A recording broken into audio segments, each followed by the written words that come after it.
Hello students of class 8. Now I'm going to read the chapter number 19. This is name is A Revolution in Shipping. Students, revolution से मुराद है इनकलाब या कोई भी movement या कोई तहरीक ऐसी या ऐसा कोई जिसको कहते हैं किसी हरकत में लाना या कोई न्यू एडवांसमेंट जिसको कह सकते हैं revolution in shipping.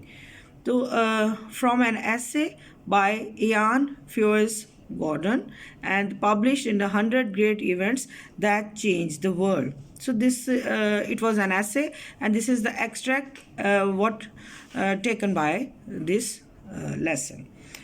So this lesson is about a trade, and that is very important through the ships and all over the world. And the lesson is about the revolutionary steps in shipping. And in New Zealand and in ancient times, the export was very popular through the shipping, and it was held. And the New Zealand seaport was also so important for the good export. And some meat was destroyed and it was wasted. When it was reached in the Britain ship port, and this shipping loaders already are excessively used to increase the economy of the New Zealand.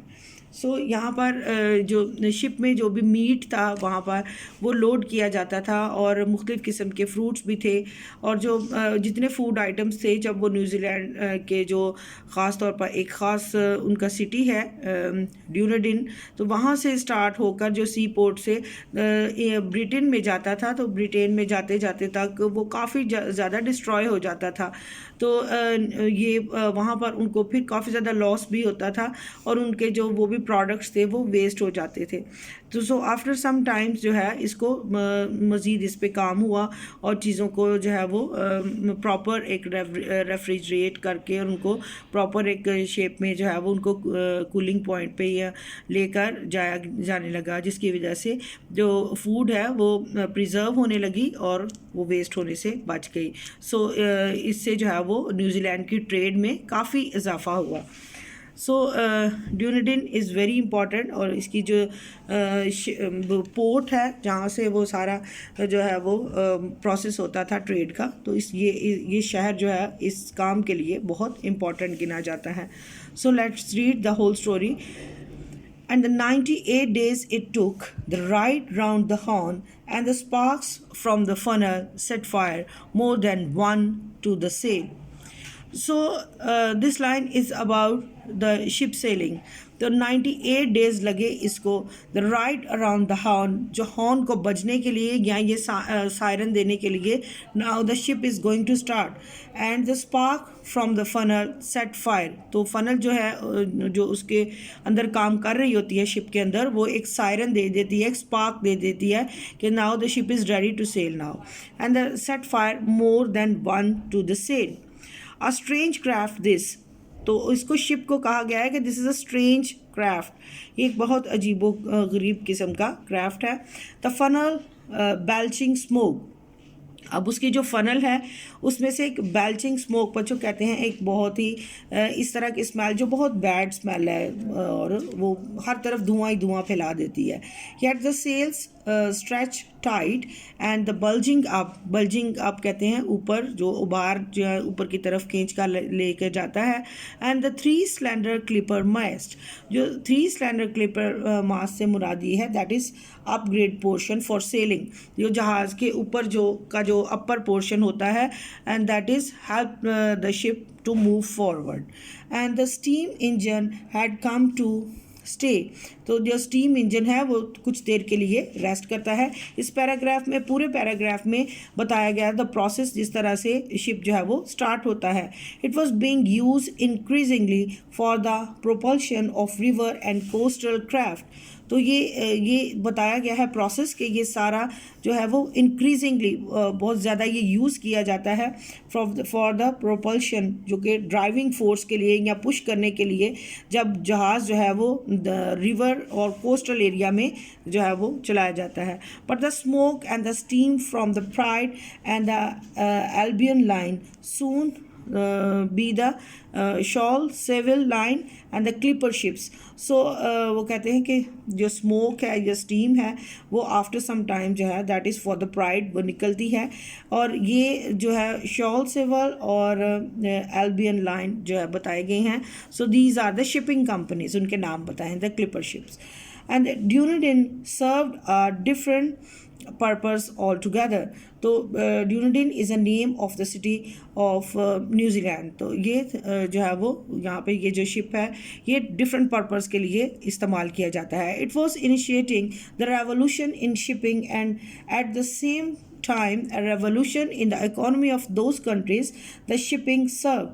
तो यहाँ पर वो बताता है कि ये shipping की जो या ट्रेड की जो दुनिया है उसमें ये रेवोल्यूशन या इनकलाब का बायस बनता है. और स्पेशली ये उन ममालिक के लिए रेवोल्यूशनरी स्टेप लेता है जिनकी इकॉनमी डाउन होती है और जो ज़्यादा से ज़्यादा शिपिंग के थ्रू या ट्रेड के थ्रू जो है वो अपने प्रोडक्ट्स को लॉन्च करते हैं.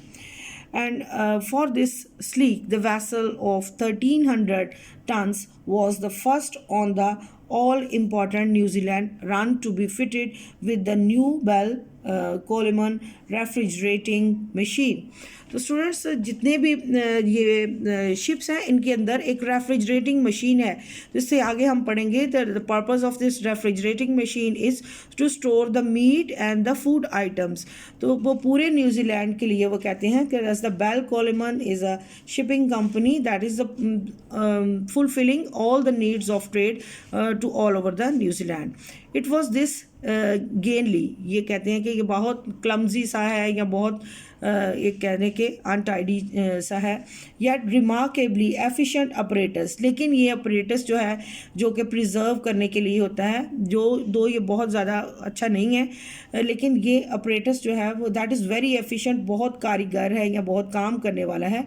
It's teething stage and which required a funnel and the steam to operate it, जिसमें फ़नल और स्टीम जो भाप है जो बहुत अहम काम करते हैं जो कि फूड प्रिजर्वेशन के लिए है. While the ship move serenely on and driven only by the sail.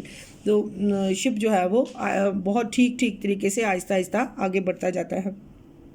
98 days from that morning in February 1882 when she left her New Zealand dock. तो 98 डेज़ के बाद एक दिन फरवरी की मॉर्निंग में 1882 में जो है वो ये न्यूजीलैंड डॉक का मतलब है पोर्ट, ये न्यूजीलैंड की पोर्ट से मूव करता है ड्यूनेडिन डॉक एट लंदन. ये ड्यूनेडिन के शहर में जो डॉक है वहाँ से आगे चलता हुआ लंदन डॉक में जाता है, यानी कि लंदन के ये जो पोर्ट है वहाँ पर ये अप्रोच करता है. The news had preceded her, and that as soon as the unfamiliar silhouette was sight coming up the Thames, a crowd ran ahead to watch this incredible cargo loaded.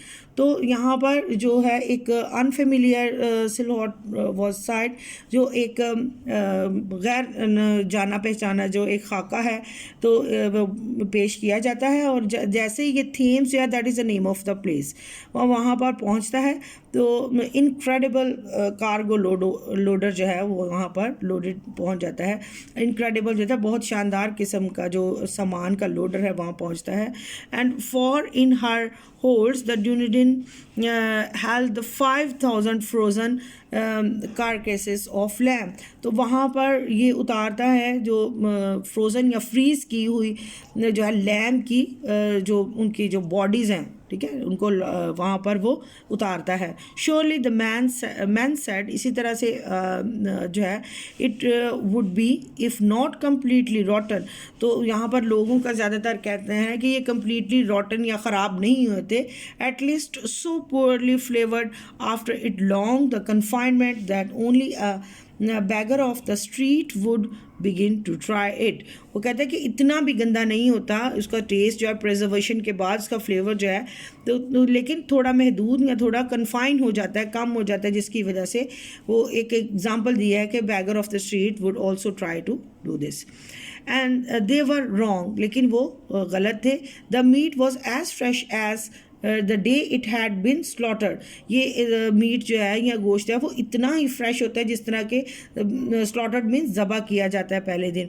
And one only of the carcasses was damage. तो उनमें से only कुछ ऐसे होते हैं जो कि bodies जो हैं वो ख़राब हो जाती हैं एंड टू बी कंडेम, जो कि वो बिल्कुल ही रिफ्यूज़ की जाती हैं कि उनको यूटिलाइज़ किया जाए। द रेस्ट वर प्लम, जो प्लम है that is the eatable also. The fresh succulent, succulent means that is also fresh, juicy, tasty and eatable, and they sold rapidly।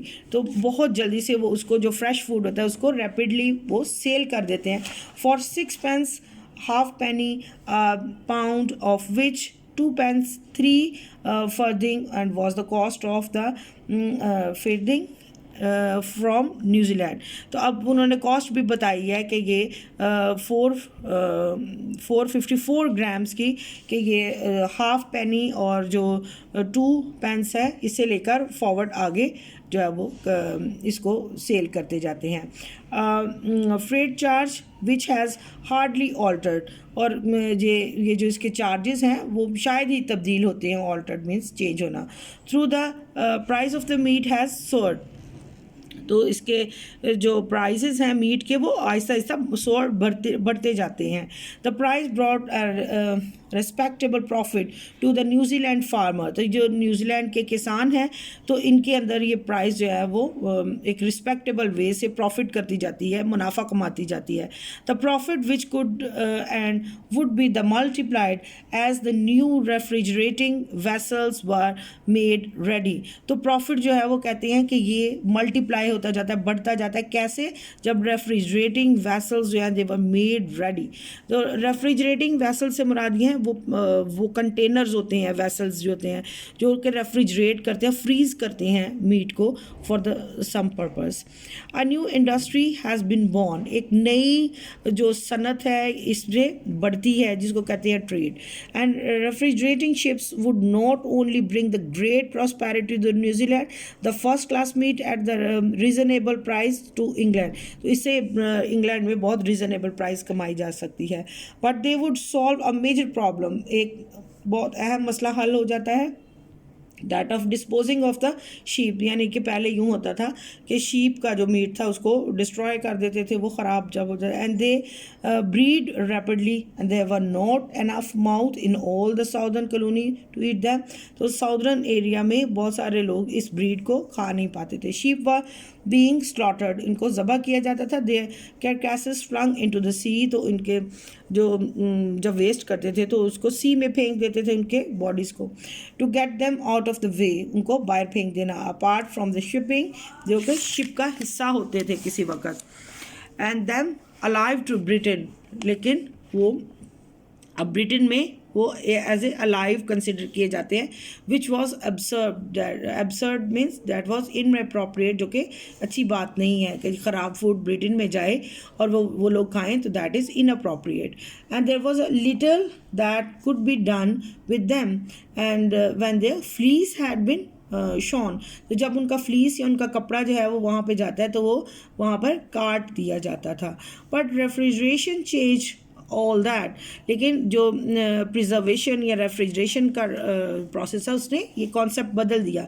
Meet could be frozen immediately after the slaughter, जो गोश्त था उसको जल्दी से immediately कर देते थे, freeze कर देते थे ज़बह करने के बाद। Loaded on the boat and suitably equipped the vessels and kept at the temperature below freezing point. It was unloaded in England. तो ये जाकर जैसे ही ये इसको फ्रीज़ किया जाता था या फ्रीजिंग पॉइंट में दर्जा हरारत में, लो दर्जा हरारत में रखा जाता था, तो ये जाकर वहीं पे जो है वह अनपैक होता था इंग्लैंड में पहुंचकर। And there was no decay, तो वहाँ पर कोई डिकम्पोजिशन का कॉन्सेप्ट नहीं था, को ख़त्म करने का उनका कोई नहीं था, बल्कि वो इसको नो लॉस ऑफ फ्लेवर, उसके फ्लेवर के साथ इस्तेमाल करते थे। The discovery completely altered the New Zealand economy and gave a prosperity which few could have the dreamed of। तो ये इससे, इस बात से, इसकी सक्सेस से न्यूजीलैंड की इकॉनमी में बड़ा अच्छा असर पड़ा। which has been maintained to its day and the first trip in 1882 today there are 20 sheep in the New Zealand for each citizen। तो आज जो है वो यहाँ पे उनके पास सफिशेंट है, एनफ मीट है, 20 शीप्स हैं for the one person, that this availability is great. But today there is no question of hurling them into the sea and they are frozen and shipped all over the world. लेकिन अब उनको throw out करने का कोई concept नहीं है. The Bell Coleman refrigerator was only the first to be invented. So that is the shipping company and that is a very important, and it was invented first of all. And the Dunedin was not quite the first ship to be fitted one. तो Dunedin जो है वो एक पहला जो है वो shipping नहीं है सर्विस जो कि वहाँ पर बनाएगी, but because of the enormous length of the journey, लेकिन बहुत लंबा जर्नी है, ये बहुत लंबा सफ़र है न्यूजीलैंड से यहाँ इंग्लैंड की तरफ आना. The huge part refrigerator ships were to play in the economy of New Zealand. तो लेकिन ये सारे रेफ्रिजरेटर के शिप्स जो है उनको न्यूजीलैंड की इकोनॉमी को बढ़ाना था, इन्हेंस करना था. The first voyage was development of great significance. तो पहला उनका सफ़र था या उनका जो जर्नी था, तो उसका जो मतलब था कि उनको इसकी जो डेवलपमेंट है इकोनॉमी की या उसकी जो सक्सेस है उसको बढ़ाना और उसको मीनिंगफुल बनाना. So that was all I have read for you. So rest of the exercise I will do in the next video. Take care, bye bye.